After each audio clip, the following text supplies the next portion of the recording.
History has a place for us, said the Verve's Richard Ashcroft in 1993. It may take 3 albums, but we'll be there. 4 years later, history proved him right. The band's third album, Urban Hymns, topped the charts and sold 7 million copies. Music critics described the Verve then as the last great band of the 20th century. With the singles Bittersweet Symphony, The Drugs Don't Work and Lucky Man vying with each other for airplay and accolades, the band played their biggest ever show to 80,000 adoring fans at Slane in Ireland, and then promptly split up. Long simmering tensions within the group proved too much, and more than anything else, it became clear that Ashcroft and his creative foil, guitarist Nick McCabe, could no longer work together.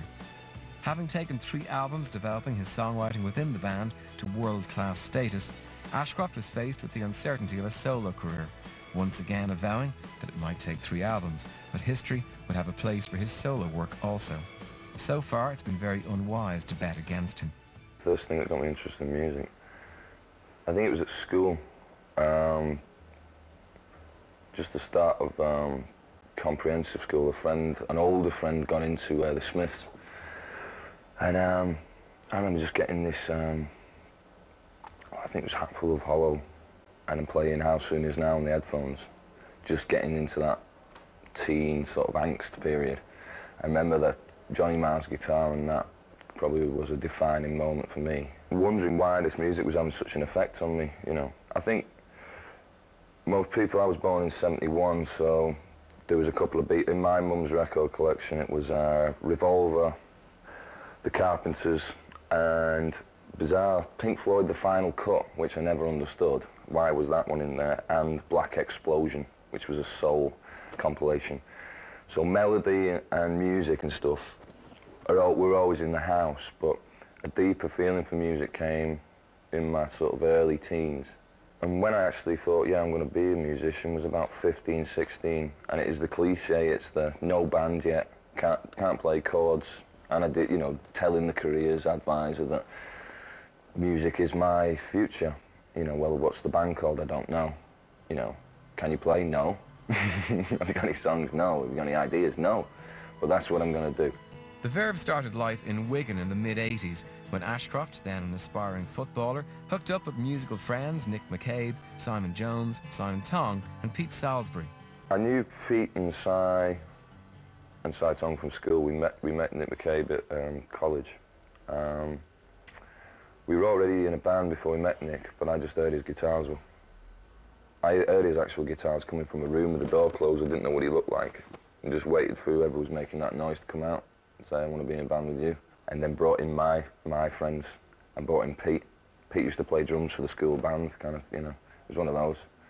And then we went into an intensive few years of leaving college, going on the dole, and those few years were the thing that really, truly sealed the Verve's and my whole kind of future, really.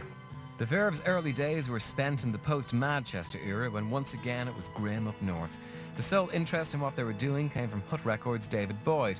He'd also signed Smashing Pumpkins. To even get a reply from a demo tape, because although the Manchester thing had happened, that had been and gone. It's almost like the tumbleweed was blowing back in Manchester again. All the A&R people and everyone had moved out. The thing was dead.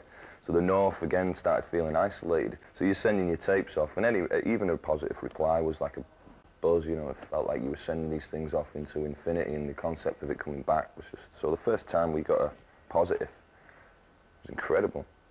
And you know, we looked like a mad bunch then, and I had a kind of skinhead with a big, massive bubble coat on, and God knows what they saw in us, you know. They saw something in us. And subsequently they went on to believe in us for a few years. We got a chance. Not many bands do get a chance. So when you get that chance, when it's there, I think that mad naivety, that mad desire to get away and make it happen pushed us on at the beginning, and also created an air of, through what I said, it created an air. I built us up. I mean, we did our first concert with a band called the Tansads in Wigan, and the lead singer rang me and said, "You're acting like some fascist Svangeli, what are you doing?" Because I did this interview in the local paper and said, "Oh, the town's not big enough, you know, this is when the Verve were heard of." And Tansads were like the big band in Wigan. I said, "This town's not big enough for the two of us." I said, "We're going to blow them off stage." And this was like a charity gig at the Wigan Pier. And this guy couldn't believe it. He was like, "What are you doing, man? why are you saying things like that? I said, I'm selling the ticket, man, don't you understand? I'm getting it, you know, I'm selling the ticket. It's Don, you know, I'm doing my Don King bit, I'm hyping it. And that was part of my personality then. It was all about, I was like a caveman then. You know, I literally loincloth, chunk of hash, no shoes, London, oh, I hate you, not doing that, not miming in videos, can't do that.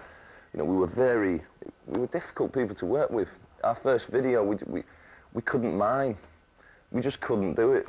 So they had to bring gear in and we played a different song. So on All in the Mind, the first video, you see my mouth singing a completely different song because the concept of even miming was making us feel incredibly uncomfortable and, you know, almost like we were selling out.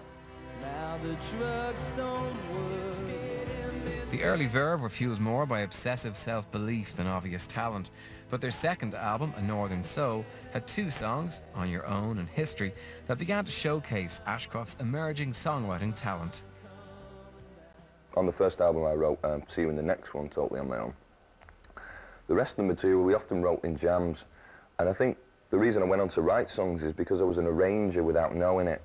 I was stood with the mic, I was listening to these big swaves of psychedelic guitar music that sometimes we'd go on for 45 minutes in the practice room, but that 45 minutes within it, there was 4 or 5 moments of magic, and they needed to be brought down like This Is Music.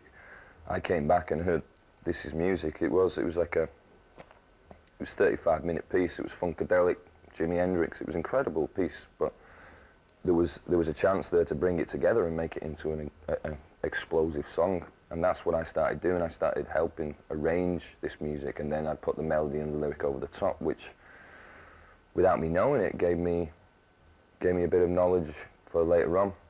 But yeah, when I first did History and On Your Own on Northern Soul, I played On Your Own 35 times on a little tape recorder to myself back in the room because I couldn't believe how it started. Had a middle and then it ended and it seemed all balanced and clear and crystal. Yeah, that was a great moment. Starting to write more and more on his own, Ashcroft developed a highly unusual technique